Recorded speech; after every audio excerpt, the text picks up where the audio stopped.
Welcome everyone. Our next summer series of live learning events. We've had a few now, and this one I must say is a bit different and a bit special because Kailyn, we put it off 1 week largely because Kailyn picked up not COVID but dengue.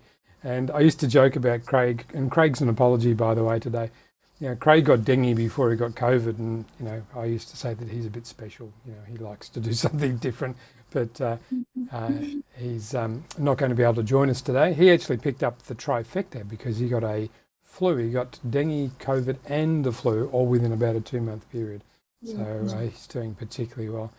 But welcome. We've got Dave with us as well, and we'll hopefully welcome some people along as we go. The first thing, though, I wanted to do, both for the people who'll be watching this live eventually, and then for people who'll watch this as a recording, is to ask the age-old question, where do you live? And it's not where your accent comes from. Where is your accent from? And what's your story of how you got to where you are now? Cool. Yes, glad to be here and glad to be, vertical and not down from that evil mosquito still. Yeah, you are looking great, by the way, I must say. So. Thank you.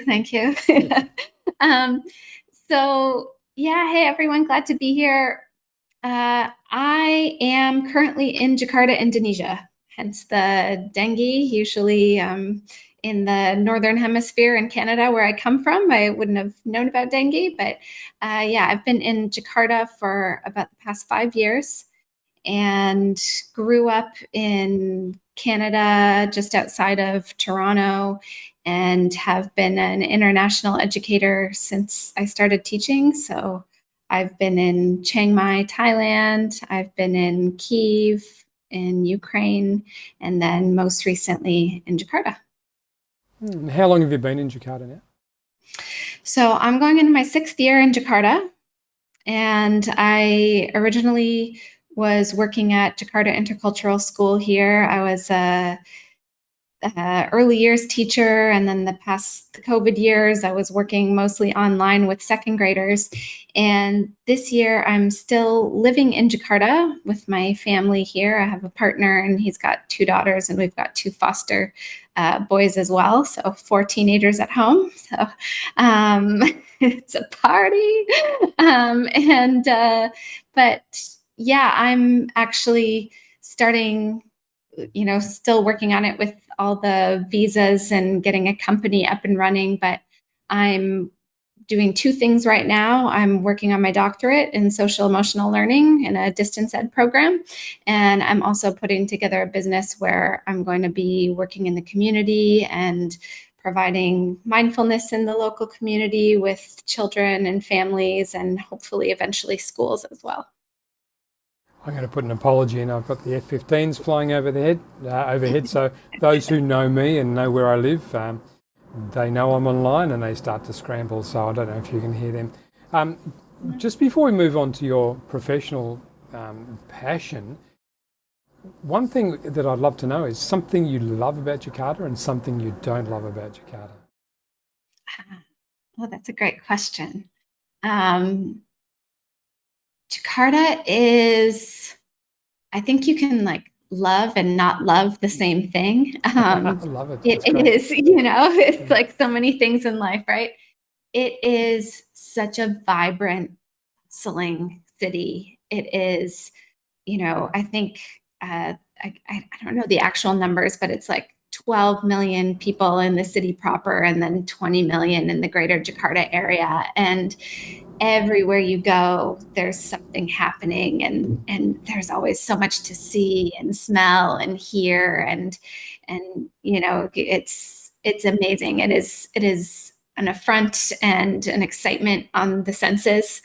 And then in the same way, if you're someone, you might have grown up in a really big city. For me, I grew up in the boring suburbs. And so that can get a little intense sometimes and overwhelming. But it's a fascinating place. And I think one of the big things that people always say in Indonesia, and people expats probably say this in every country they go to once you get to know the people, but the people here are so wonderful, so kind and welcoming, and love just introducing you to their country, love when you can speak a little bit of the language. And when you do speak a little bit of the language, the first question is always like, oh, do you like Indonesia? What do you like about Indonesia? So there's a real pride in the country here. Great answer. And two of our EduSpark people, Viola and Sam.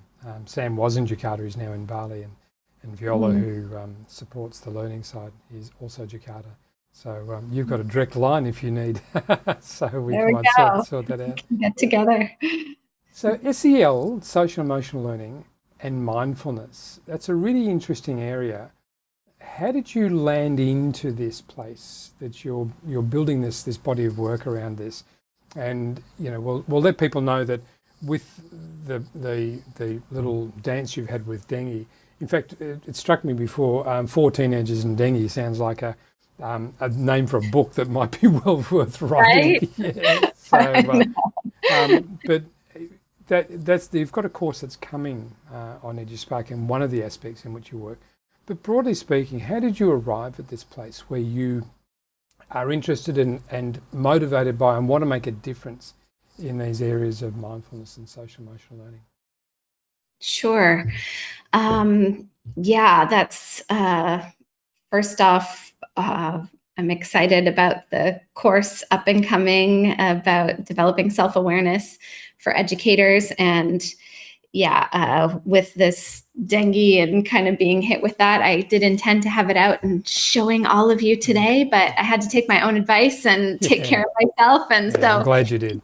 It's coming within the next month. But how did I get here? Well, like many teachers, educators, a lot of us are always on the lookout for things to make our classroom better and things to make our students happy and engaged in learning and enjoying what they're doing in our space. And so as I said, I was mostly an early years educator for most of the time I was in the classroom. And it was about 8 years ago now that I just read an article, was doing some professional reading, read an article about the power of mindfulness in the classroom, and thought, oh yeah, like I want that for my kids. Like that sounds really awesome. That sounds really beneficial. Let me see how I get this. And at the time I was living in Ukraine, in Kyiv. And again, as a lot of you know, if you're expat educators, if you live in a place where English isn't the medium, like it's wonderful in so many ways, but me trying to get PD and education and mindfulness was really hard because my Ukrainian wasn't great. And there was just not that much available there. So I found this organization called Mindful Schools, which is still very active, practicing today. They're a wonderful, highly recommended organization. And they had a class for teaching mindfulness to students. And I was like, yeah, that's what I want. And so I wrote to them and tried to sign up. And their policy was that before you took that class, you had to have a personal practice first. And so they were like, we have a mindfulness fundamentals class you could take with us, or if you already have a personal practice. And I was like, oh, okay, no, this is for my students, but okay, I'll, this sounds really cool.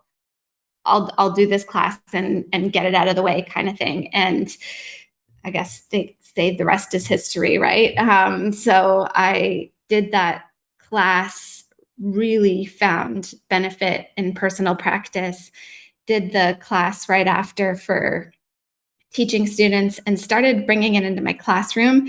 And it was really slow at first. Like my practice was not very continuous, I guess. I wasn't like practicing every day. I wasn't, it was kind of off and on, but I did try things with my students and just noticed that they really needed it and they really connected with the mindfulness practices.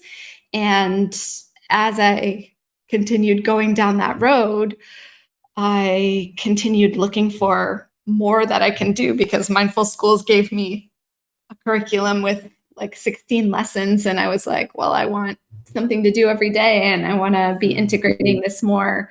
I really see the benefit for students. So I just started down my own rabbit hole of research and discovered social emotional learning, and was basically finding all the free resources I could as a teacher, and, basically Frankensteining them together and trying things out with kids. And then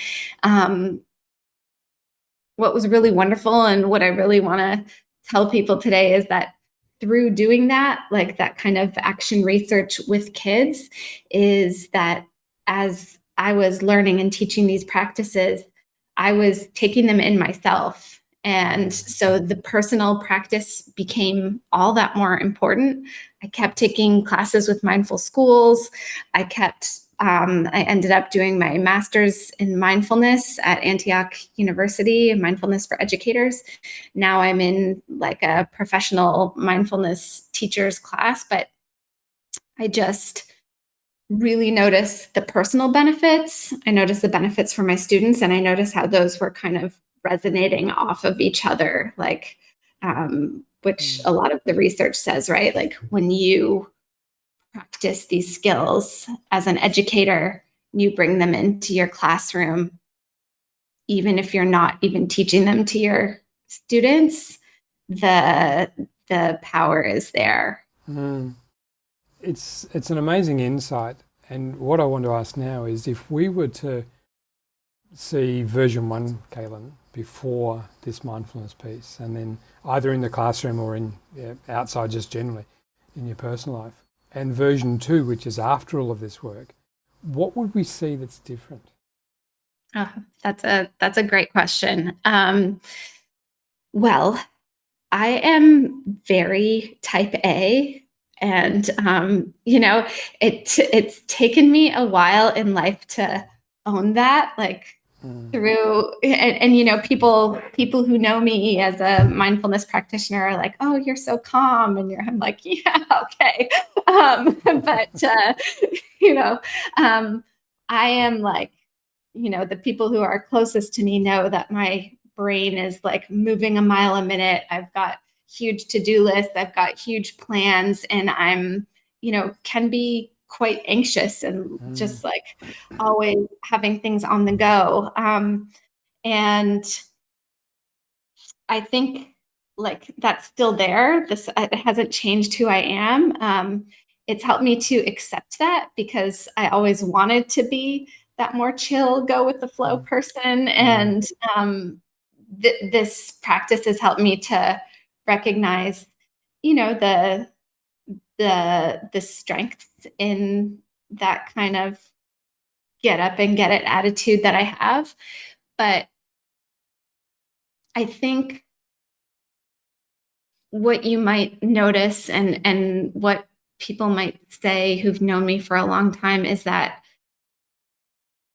one, I'm a better listener. That's been something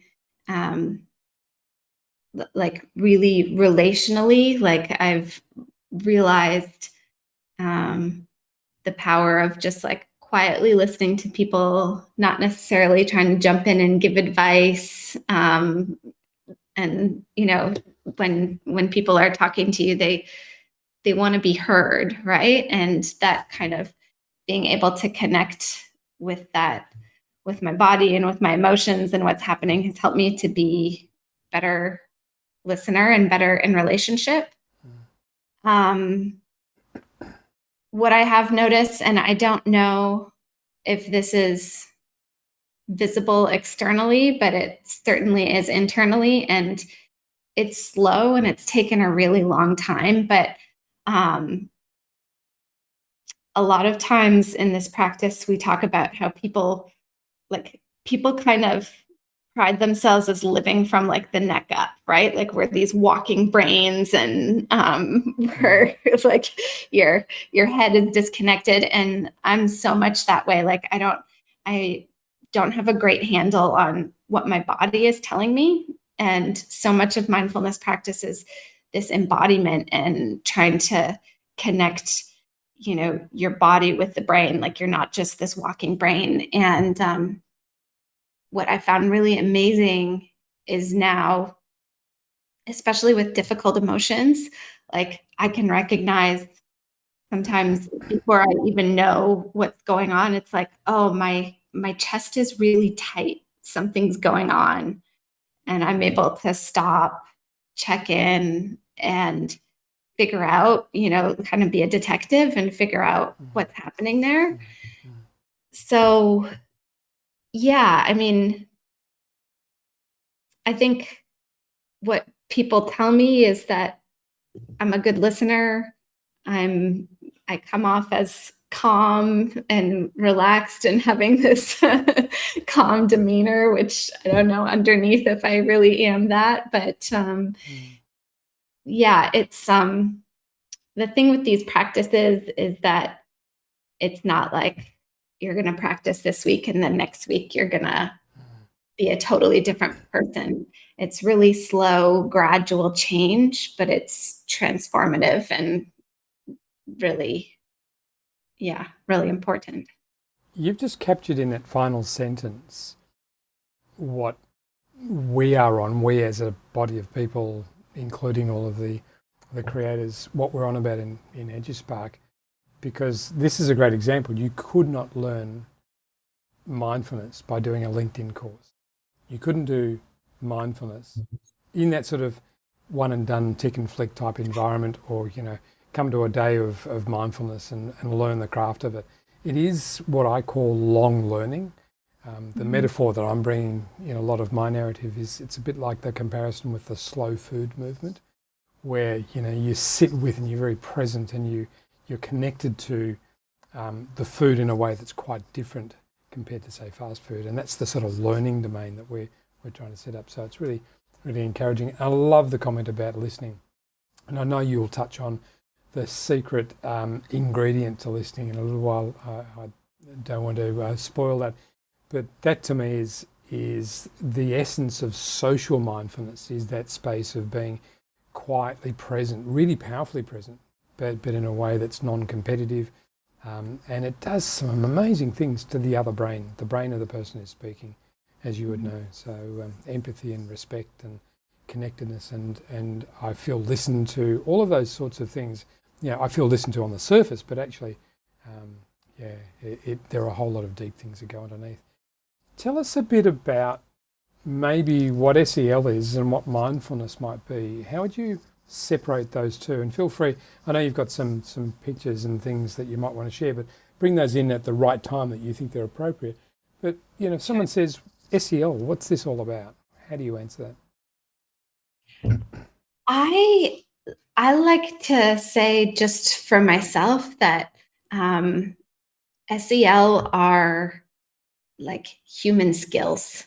The skills, social emotional learning, the skills, the things you need to be a good human, like to be comfortable in your own skin, to, as you were saying, to be socially aware and connected, and to, in kind of the third sphere, to be connected with the world and the environment. And their skills, it's, the CASEL, the Collaborative for Academic, Social, and Emotional Learning, which is kind of really well known as one of the first organizations to name SEL and start putting out resources. They refer to it as a process. And I love that. Like, just like you were saying with the slow food, like, it's not like, okay, yes, you get this check mark in SEL and you're done. It's like, it is a process. It's something that, the revolution, we want to see it happening from early years, right? It's not necessarily, I know it wasn't when I was a kid, like, I touchy feely talking about emotions, those kinds of things. That was like, no, you don't do that. That's not what school's for. But I would love to see it. And my work, I hope, is we're seeing it, from the second, from babies all the way up to 99 plus. And I want to see it in the workplace, and I want to see it in higher education and preschool. And so I will share for anybody who's watching, if you're watching at home, and just some of you might be familiar with this graphic. This is the castle model of SEL. And this is, I think I would say, for those who know SEL, this is kind of the most familiar to people. And they look at different categories of social emotional learning skills under these 5 categories: self-awareness, self-management, responsible decision-making, relationship skills, and social awareness. And you can kind of see in the rings around, like, it's for everyone. It's classrooms, schools, families and caregivers, it's community. And here are all the different ways that that you're connecting to those skills. But I also want to introduce another model, and really similar things happening here. This is the C learning model, and this comes out of collaboration with Emory University and the Dalai Lama.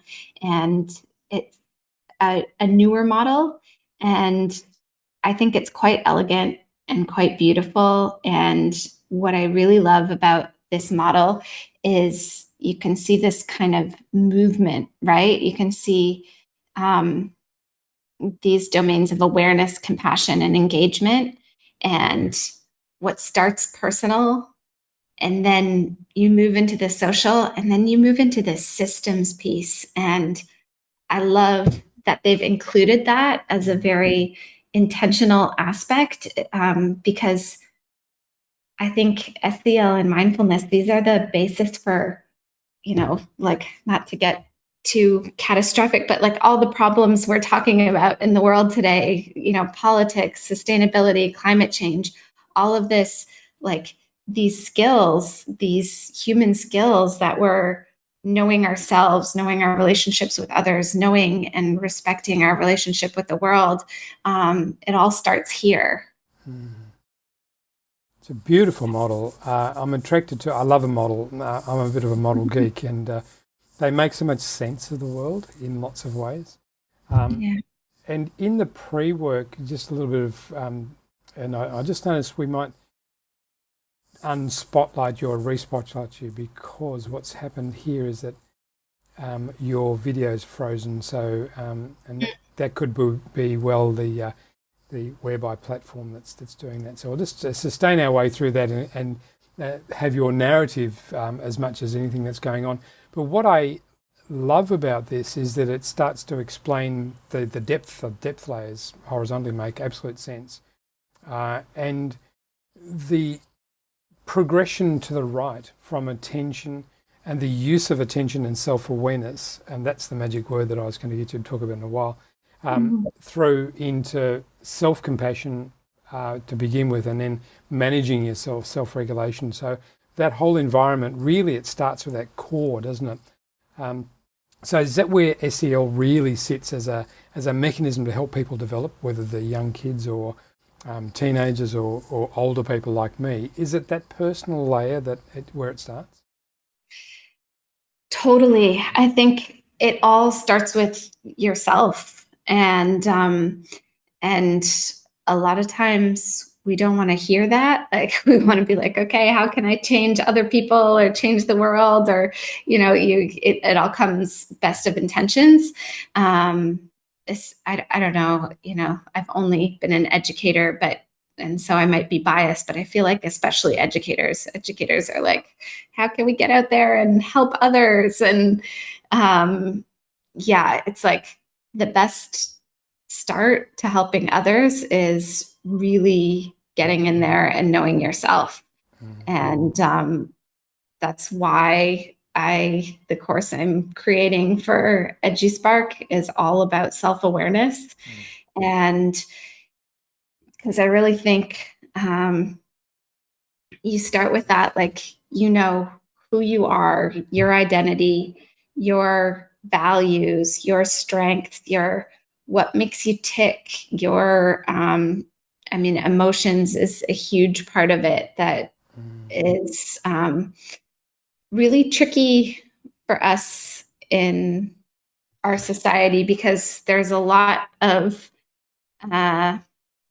tied up in emotions, and a lot historically, family wise, and so a lot of people have really difficult relationships with their emotions.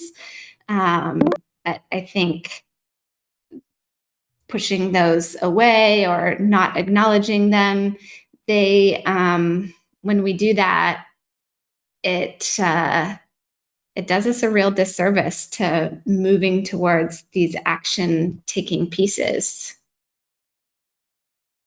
I love that last comment. In fact, the piece that I just added, the thought that I had is the relationship people have with their own emotions, which I think is an amazing concept, because we think about relationships as being emotions, but I would agree 100% with that. I might get you just to stop the share for a second, Kailyn. I'm going to throw back to, and now Greg's just joined, so welcome, Greg. Great to have you along. You're still frozen, so what I think you might do, not that it's cold where you are, but what I might get you to quickly do is to hop out of the session and then come back in, and that might just refresh that. So if you go back and then forwards, and then I think you'll come in okay, because I'd really want to make sure people see your expressions and your connection with us as you're speaking. Dave, you've been listening while that's happening. Dave, any questions for you that are coming up? Any thoughts or any comments that are coming in? And Greg, feel free to sort of, if you want a quick up to speed, we're just now starting to get into that whole space of the difference between social emotional learning and mindfulness. And where are you dialing in by from, Greg? You're on mute. Hi, I'm here in Jakarta. Oh, you are? Good stuff. Yes. Yeah, well done. Yeah. And we've got Kailyn back. She's no longer frozen. Am I moving? Yeah, you are indeed. Yeah, so just jamming with Greg and very briefly while you were out of the room there, setting yourself back in. This is something that happens occasionally when people share screen. So it might happen again. We'll see what happens. Sometimes it's internet-based as well. So Greg, feel free. Do you know each other? Just quickly checking in. Is this you do? Good stuff. Yeah. Yes. We've just been talking through the difference between Kailyn before and after this whole body of work. Pre-mindfulness and post. Yeah. So as version 1 and version 2 sort of thing. So feel free to jump in with any questions too, Greg. Yes. Sure. Thank you. Yeah. So Kailyn, the question for you in that lovely model is mindfulness wasn't there. How do you explain that? Well, great question. He says, I don't mean that to be a challenge. Sort of wasn't there. No. I didn't mean like that. But tell me about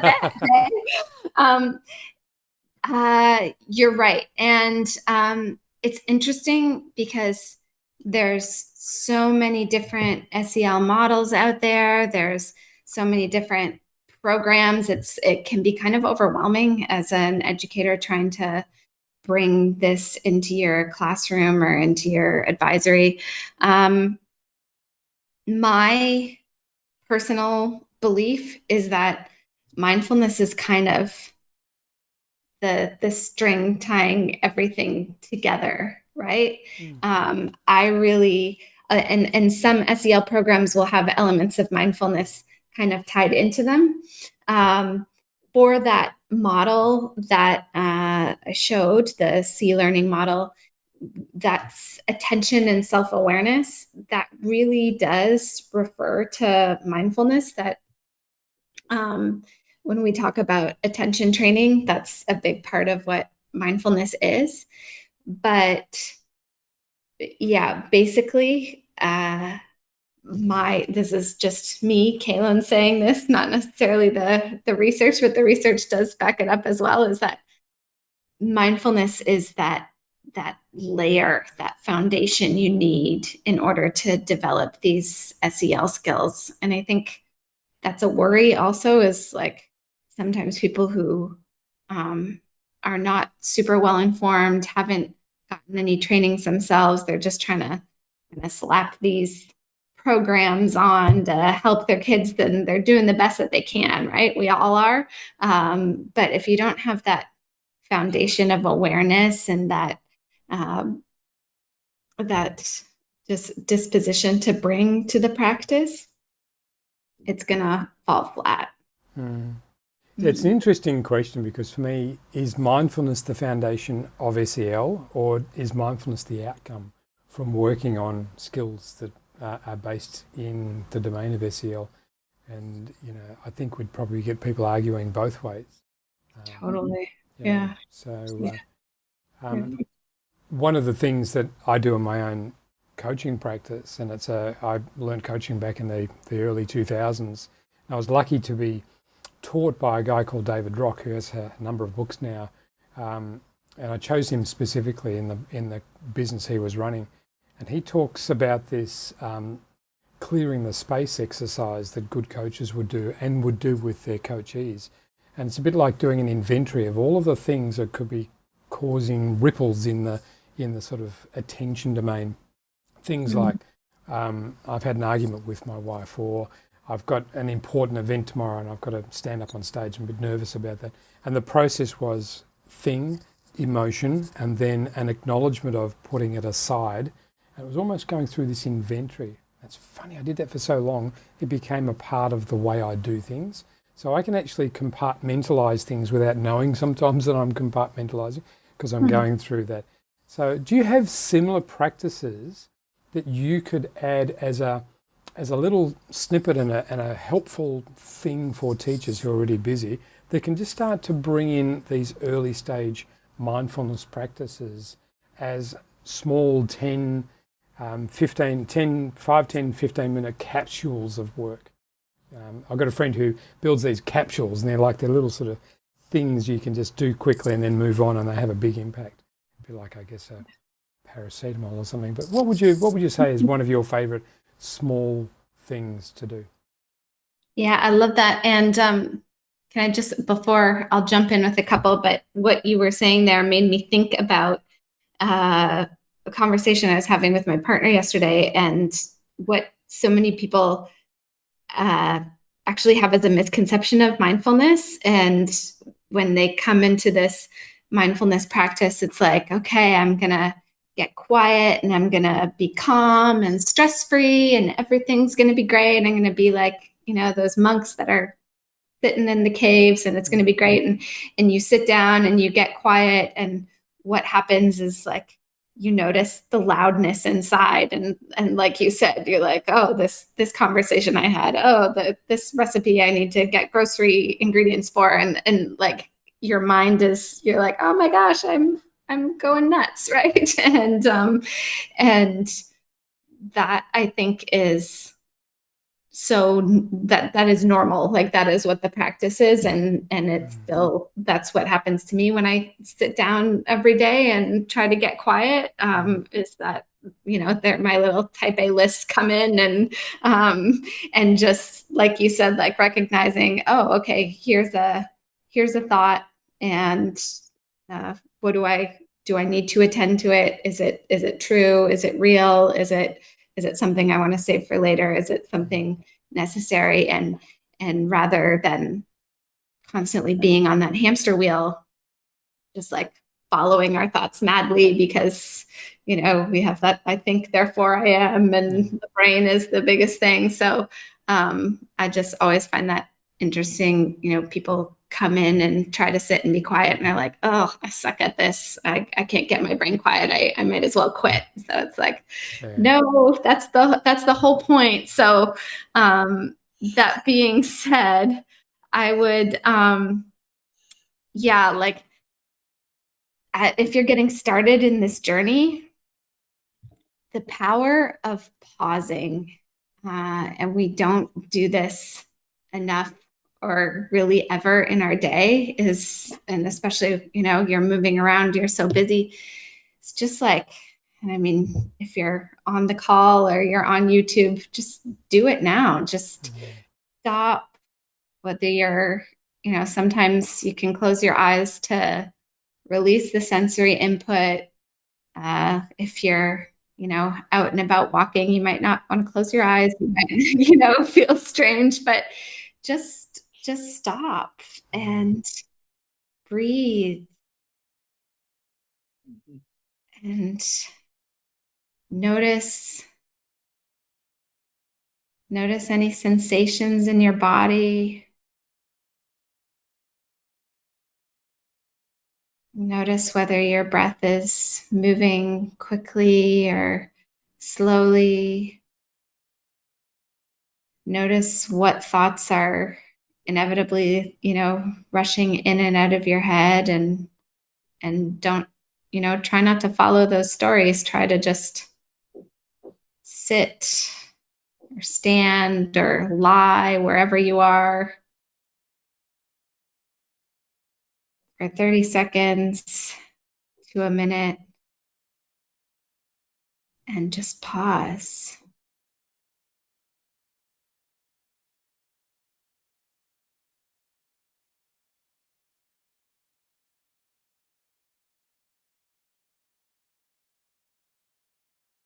And when you do that, like, just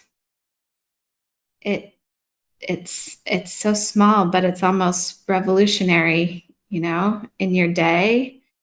And I think the best way to actually remember doing that is tying it in with the habit you already have. Whether it's, it sounds silly, but like going to the bathroom, like, okay, I'm going to the bathroom. I'm going to take an extra minute and I'm just going to sit here and stand and wash my hands, and I'm going to breathe. Or, picking up your phone, that might actually, if you're like, okay, I'm going to pause every time I pick up my phone. Two good things might happen. You pause more, and maybe you pick up your phone a little less because you're like, oh, I don't have time to, do that. But that's just, it's not a formal practice, but it's just so simple. And so often we get home at the end of our day and we haven't stopped to check in all day long, like we sit down, we get home, we're like doing our after school work, and then we shove our dinner in, and then maybe we watch some Netflix, and then we go to bed and we're like, what happened today? And then, you get to the weekend, and then you get to Monday and you start it all over again. So there is so much power. And if you feel overwhelmed and you feel burnt out and you don't feel like you can add anything else to your plate, just pausing, and something so simple. But if you do feel like, hey, I've got the beginning of the year, I'm not feeling too overwhelmed yet, I've got 5 or 10 minutes. There's so many meditations out there that you could try that are 5 or 10 minutes. There's a great app called Insight Timer, which is totally free, has lots of guided recordings. There's also, YouTube, you can just set, the 5-minute meditation timer that's just quiet with a bell. Different teachers. Just try, and there's no right time or wrong time to try. Just sitting quietly or lying quietly, or, going for a walk, and just giving yourself that space and that time, and knowing that you're going to notice your mind going all over the place. Like it's not going to feel quiet, but it's just like any habit. The more you get into it, the more you feel comfortable, and the more you do it, the more you start to notice those little changes. so many good things with that pause. I've got some more that I'd love to throw in, but Greg, what are your thoughts, questions? What would you say and add at this point? Well, I can relate to what you're saying, Kailyn. In fact, today I left school a little bit early. I had to run an errand, but it was a day where it was like back literally, it seemed like if I went to the bathroom, that was my break. But it was like the door was always coming, meeting, nonstop. Just people. I need, if I don't, and this is a habit that I started, gosh, way back when I first went into education, was I had to do some sort of meditation, combination of meditation, stretching, yoga in the morning. If I don't do that, I feel like a ship without a rudder. Mm. Now, and it helps me through the morning, but by noontime, I need to do something again. And sometimes that's a real struggle to find. Today, I just couldn't find the space and the time. And I feel like if I get to about lunchtime and I'm not able to find a quiet place and just sit, I kind of feel like, I'm in this busy brain body and I'm doing things that I'm not quite sure what I'm doing, but it just seems to happen. I lose the sense of center, and I lose it, and I try to, what I realized, I try to schedule related to this, the most difficult part of my day, or the things that I know that might be the most difficult to handle with people and contentious, first thing in the morning. Because after I've done some meditation and I start the morning that way, I'm in a much better position to listen and to sort of get out of myself and not think about, what my goal is of the conversation, but just to become a better listener to people and have more patience. And I begin to lose that by lunchtime. So if I don't find a space by lunchtime, I'm in trouble. Yeah, it's so spot on.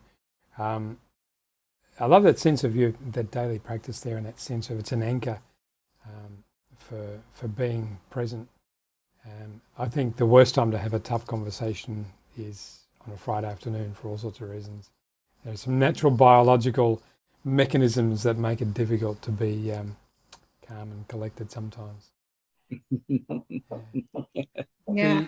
And can I just jump in? Like what I hear you saying, Greg, is, like when we talk about self-awareness, like you're really aware of, what your body needs, what your brain needs. And earlier we were talking about that listening and that compassionate listening. And I think you're so right. Like you need to be in a space where, where you're feeling healthy and safe and energized, so that you can be able to give your best to others who need that empathy and compassion from you. Mm-hmm. Mm-hmm. Yeah, and I think as I'm listening to, I think I see a connection to the cell, like the emotional piece. Like if you're going to get into a situation, a meeting that has a lot of emotion on person's side, it helps. To be able to enter that conversation without. The last thing I want to do is get stuck in me getting emotional. Whatever feeling that is. Whether I begin to get upset about something. And I think it connects to the cell in that way too. I think it's able to, if you do the mindfulness, able to see your emotions without getting wrapped into it, right? Because I know some of the situations that can be difficult with people. If I know the ones that have not ended up very good is when I have gotten stuck in an emotion where I'm trying to either accomplish something, or I'm getting agitated with the person, um, the result then is less than what I hope to achieve. So yeah, so I just see the connection really between mindfulness and SEL. I know at our school too, we have been talking about both of those and doing things to practice both of those things. But we haven't really talked to them like crisscross, like what's the relationship between them. We've just sort of paired them together and, practice and try to implement things, but they are connected, aren't they? Mm-hmm. There's a process that I've baked into a difficult conversation model that if there's if there's a conversation that is difficult for whatever reason, it calls out something that in the field of neuroscience is called affect labeling. And Kailyn, you probably well know about this one, where you name an emotion symbolically, not with detail, and it reduces the activation of the emotion around that one. And in conversations around the table, when you acknowledge an emotion that you see, or you acknowledge emotions that are present in the room, it's like the elephant in the room, and ignored emotions are almost the same as suppressed emotions, in my view. And so they have a great deal more power when they're not acknowledged and observed. And it's just the observation of the emotion more than anything. I'm feeling frustrated. I can see the emotion you're feeling. It's that sort of observation that when you call that out, listen, you may well feel awkward in what I'm about to say, or this may be a challenge for you, but that calling out that the emotion in the frame of the description of where we're going to go to in a conversation, just in a very simple symbolic way, seems to have what's the word I'm looking for from Andrew Huberman? He talks about down regulation, up regulation. So mindfulness, sometimes you need to regulate up, but in cases where there are unhelpful emotions, it's about regulating down, and that observation and calling out the emotion. Kailyn, what do you know about this thing of emotional literacy and this whole idea of naming an emotion? Yeah, completely to both of you. And what pops into my mind is, I don't know if you know psychologist Dan Siegel. He is one of my favorite researchers. I love academics who can say things that just make sense to people. And Dan Siegel, if you're a teacher, if you're a parent, go look him up right now. So one of his kind of key phrases is name it to tame it. And he talks about that with children. And I've done that so much with young children and children in the class, but it's exactly the same as what you're talking about with us as adults, like just saying, I feel frustrated right now, brings down your level. And, with children, whether they're like all the way up to high school, more so, of course, in elementary, but still their brain's not fully developed when they're in high school, not until your mid 20s, some are saying 30s now, is that they really need help from us, the grown-ups in the room, to be able to have that skill. And that's what so much of what I've done with kids is with this like emotion naming and understanding and yeah, you feel, we often talk about the difficult emotions because that's what we have a hard time with. Like you can say, yeah, I'm joyful. Okay, cool. But with those ones, like I'm feeling sad, or you're feeling frustrated, or you're feeling really angry. Knowing that that's okay. Again, when we talked about emotions in our culture, so often those bad emotions are demonized, and it's like, oh, I don't, no, I'm fine, I'm not upset, I'm not. But that everybody feels feelings all the time. That's all we're doing as humans. And like you said, either helping a child or somebody else to say, oh, is this frustrating for you? Is that how you're feeling right now? And them having the chance to circle back like, yeah, I'm frustrated, or no, actually, I'm really disappointed about this. Like being able to name and label those feelings. And like you said, Andrew, there's some really interesting studies that have come out there with the neuroscience and the brain scanning when people, there was one great one where people were shown faces of people experiencing different emotions, and they were asked, okay, like name the gender of this person, and immediately, the first thing that happened was like immediately if you see a picture of someone experiencing a different difficult emotion, your brain starts highlighting. So we have those mirror neurons, right, which are constantly working in our brain. And so your brain starts firing off, and you start feeling that emotion as well. And they were asked to name a few different things about the photo, and the brain still stays activated. And as soon as they were asked, hey, name the feeling you see here, it really slowed down. It stops the activation in those parts of the prefrontal cortex. So there is real power in that for sure. There's one nuance, and you touched on it, and it's a nuance that I've learned to teach people. When the time you don't name an emotion with deep clarity is when it's not your own. So there's a really powerful a powerful example of delivering a bad message or a difficult message that I use in my training sometimes. And the lady uses, "This may be awkward for you. I know it's awkward for me." That's the line. Because there's a weird thing that if we call out someone else's emotion, an emotion, particularly a negative one, it's almost like an affront. And you've got to give them the opportunity to is this feeling frustration, or is it, are you, or you give them wiggle room. This may be awkward for you. I know it's awkward for me. That sort of approach. Or even just being really general and saying, I can see the emotion that's present.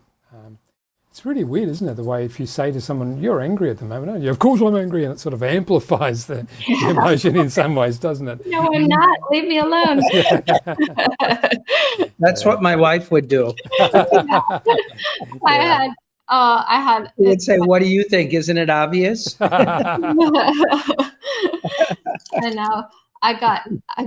I had that experience a few weeks ago, and it was when I was sick. And so, you're like, you're already down, and someone said to me, like, "Oh, I wrote it down because I was like, oh, this is classic. Like I caught myself in it, right? It's like, you're really angry right now." And I'm like, well, I wasn't, but now I am, that you said that to me. Yeah, exactly. Like that classic, like, I'm not even aware, like, afterwards I was able to go, yeah, obviously I was angry, but, like in the moment. Not helpful. Yeah, you got to be really careful, like you said, how you talk to people, like, and this is that part of mindful communication, right? Trying to recognize, oh, you seem upset. Am I right about that? You seem like you might be frustrated. Am I correct? Could you help me out with that?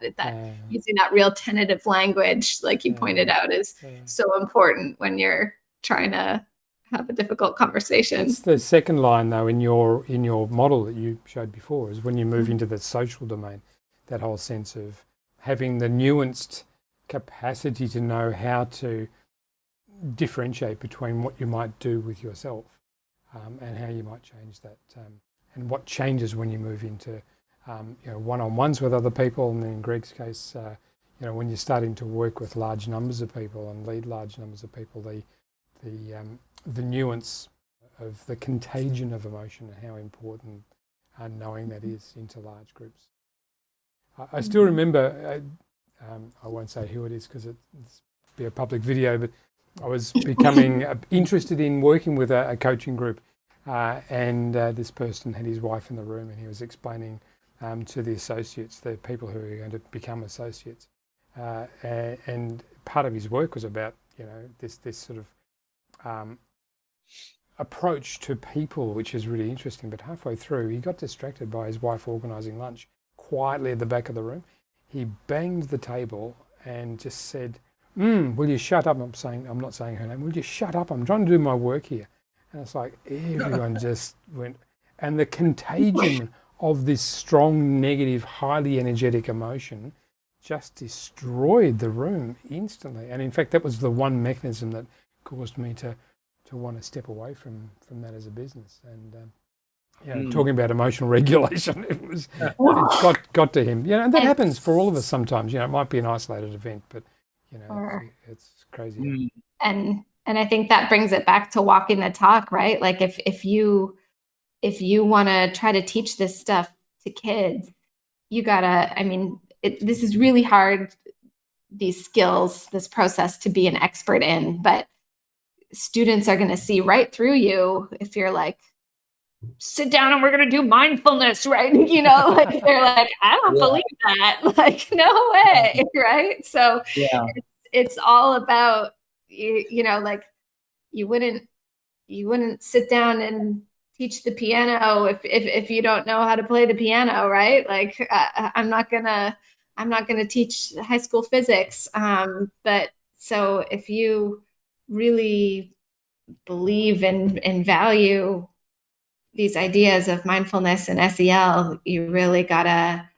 try and explore how where they are in your own life. Yeah. It makes me think of something that we're trying to do in one of the conversations we're having, because at our school, we have a core team of people who are developing SEL resources, developing, doing some of the planning around it, and, with parent audiences or students or teachers.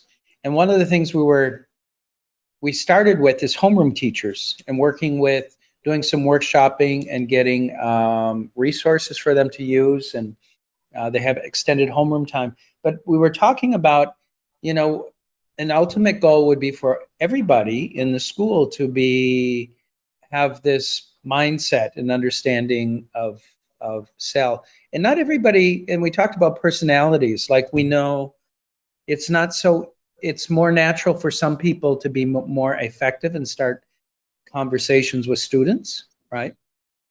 They're very just more natural or open about doing that, especially when you're talking about anything that has to do with emotion.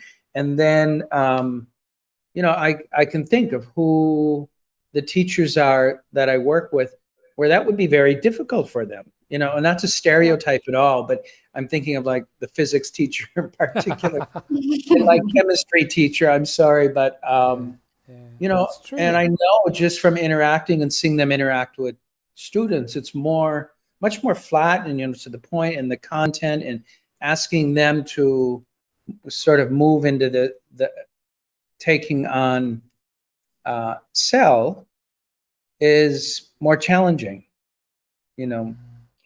I'm finding that, and just by the mere fact, homeroom teachers who decide to be homeroom teachers and want a closer relationship with the kids, a lot of them do homeroom for them. They are more naturally good at it because they're already motivated they see the importance of it, I guess. Sure. Yeah, I tend to agree I think it's the nature of the way you're taught through the domain of content. And I see that without any way of trying to disparage physics teachers. I think the structured thinking that comes with years of being in the domain sometimes shapes the way that we have a disposition or approach in life.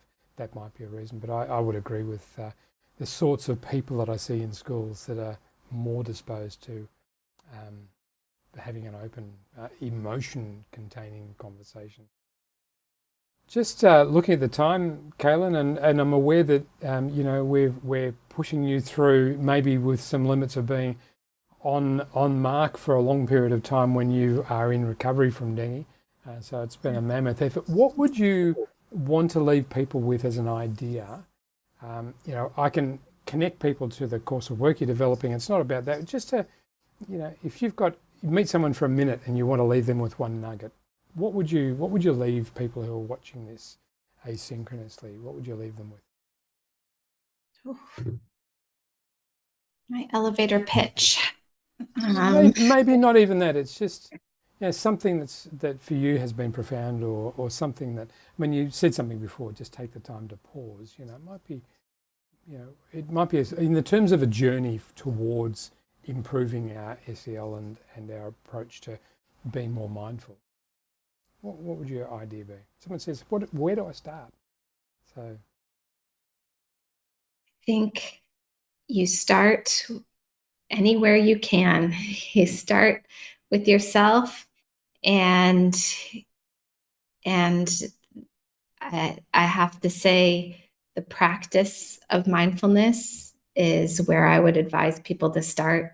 And whether that is, like we said, a pause multiple times a day, kind of stringing together those moments of awareness, whether it's, as Greg says, he does, 5 minutes of practice in the morning, or for me, the morning, I was always too rushed. It was always worked better for me when I came home from school in between the schedule there. But just fitting in 5 minutes, it's like brushing your teeth, 5 minutes to practice and center yourself, just check in what's going on, whether you're listening to a guided meditation or you're just having 5 minutes of quiet. That practice, that time, that first step for you is going to be really revolutionary in being able to support your own emotional well-being and that of your students. Great comment. It's just one foot in front of the other. Start with the habit that starts to form. Greg, any final comments from you? Anything you might say about Kailyn and the way you know her work? Yes. Well, I know Kailyn prior to your work on SEL, but definitely, I think it fits exactly with what you're saying, because I know you not only as a colleague, but also as a fellow yoga person. And so I think that it all connects. Part of the reason you do yoga is for your own. It's another form of meditation and centering and connecting yourself, especially with your body. And so it all makes sense. And I like, your point, Kailyn. Where do you start? Well, you have to start with you, right? You have to be practicing these things first. So start with yourself. That makes complete sense. Mm-hmm. Great comments. Thank you, Kailyn. I wish you all the very best for continued recovery. I know it can be a bit of a long road with dengue. Please stay well. Don't get anything else that's floating around. There's enough in the world at the moment. Greg, and I'm not sure if Dave's had some internet problems, but Dave, thank you for joining as well for the time that you could. And Kailyn, we'll maybe have another conversation, because we've got some mindfulness events that we're looking at, where we're starting to build this sense of long learning with a face-to-face event in the middle, with some retreats and some things that we're doing with leadership and wellbeing and DEIJ in various interesting parts in the world. In brackets, sort of said quietly, Maldives, that sort of part of the world. So, so watch out for some of those, and we'd love to have you. I'll be there. Yeah. Thanks, Dave, for jumping in as well. Take care, stay well, breathe well. That's the thing that I'm actually really, this is the calmest I've ever left any of these conversations, I have to say. So I'm feeling well ready to go and face the lad inside who hasn't yet done very much of his homework for the last 3 months. So I'll be nice and calm when I approach him. Need some deep breaths there for sure. Exactly. So take care, everyone. Stay well. Thank you for having us, and we'll be in touch. Thanks very much. See ya. Thank you. Bye. Thanks, everybody.